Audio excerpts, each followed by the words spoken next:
Sounds of Silence, Part 2. We're going to go today to Isaiah chapter 36. Verse 10, the commander of the army of Assyria has come to the walls of Israel and announces the plans to siege and overtake Israel. Now, it's interesting that Rabshakeh in verse 10 claims that God sent him to Israel to destroy it. Now, that kind of brings to mind to me of how God put Israel in exile to come into servitude.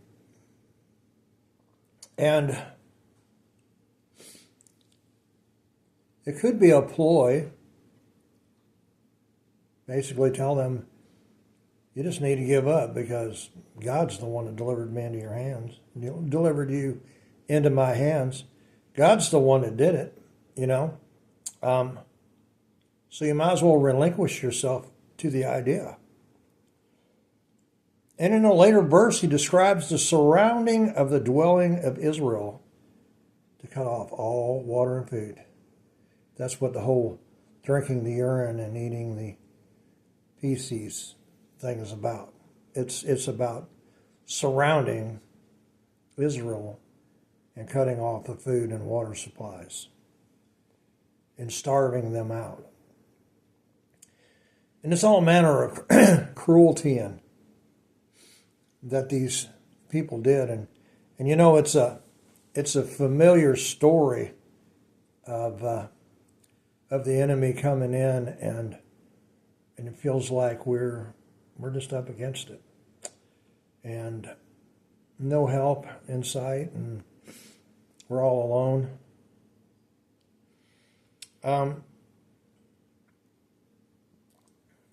And it's like in the book of Job, chapter 38, God addresses Job and all that he has said about how that God considers Job his enemy and all these other things. And he says this, and it's a very interesting phrase. Who is this that darkens counsel without knowledge? In other words, if you could read between the lines, God's saying, what are you doing speaking for me? You don't know what I'm thinking. You don't know my full counsel. You don't understand why all this has even happened. Now, myself, I choose not to hold a wagging finger at Job because I've never went through a fraction of what Job went through.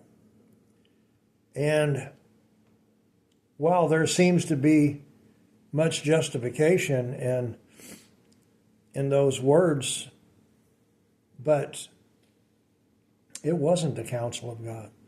God did not hate Job.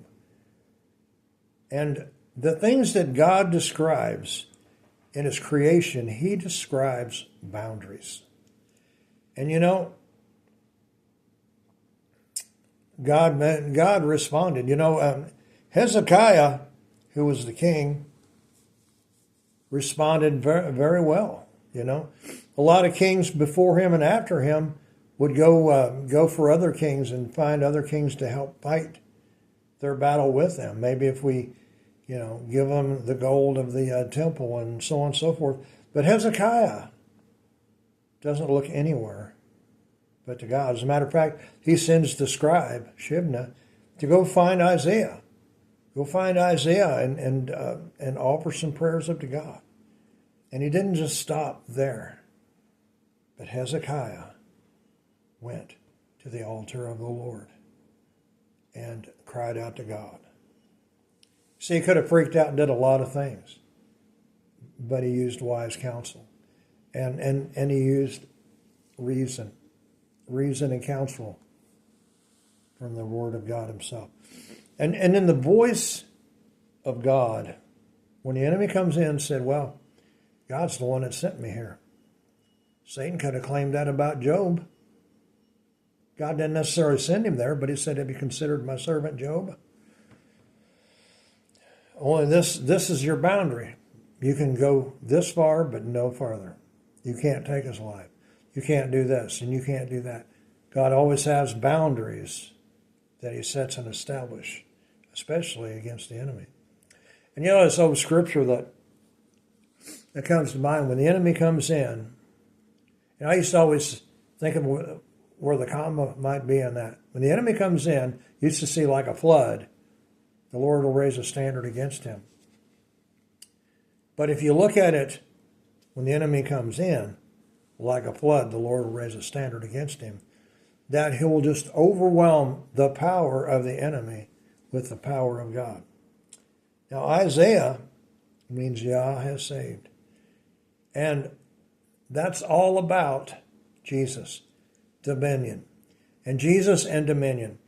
And the voice of Jesus is to bring dominion, the dominion of God in your life, the salvation of God. For he was wounded for our transgressions. He was bruised for our iniquities. The chastisement of our peace was upon him. And by his stripes we are healed. That's the salvation of God. That's the dominion of God, and that's the voice of Jesus Christ. The voice of Jesus, who loves us better than a brother, sticks closer to us than a brother. He is the bridegroom. He is the kinsman near redeemer, and he redeems us. He pays the price for our salvation. Now, it's interesting that Hezekiah means strengthened of Yah, and the Father has ordained. The voice of the Father, the Ancient of Days, as he's talked about in the book of Daniel, the voice of the Father is the builder, and he's building the kingdom inside of us. He's strengthening us by building his kingdom in us and bringing his salvation to us. Come, let us reason together, says the Lord of hosts.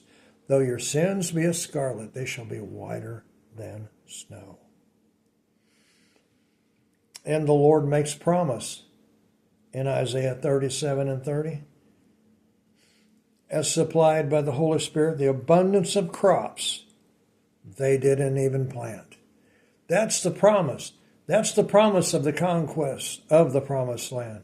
Once you cross that river Jordan, once you start building the kingdom of heaven, I've already made a provision for you, God says.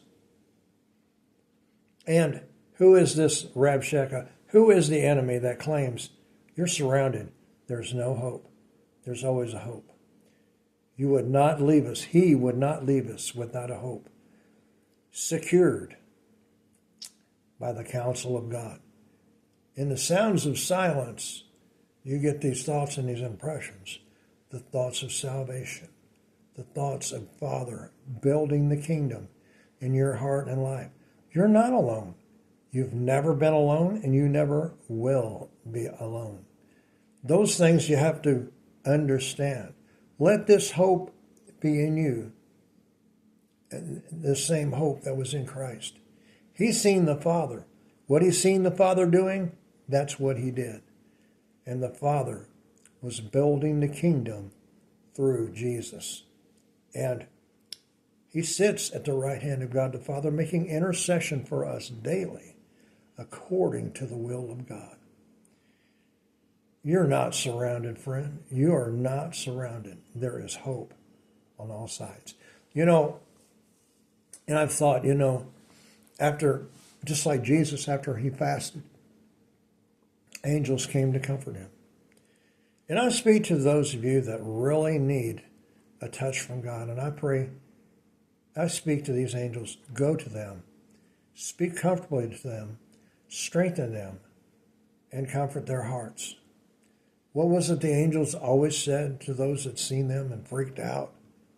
Fear not. Be of good courage. For the Father is thinking about you. And I'd like to emphasize that to you Take courage. The Father is thinking about you. Be blessed.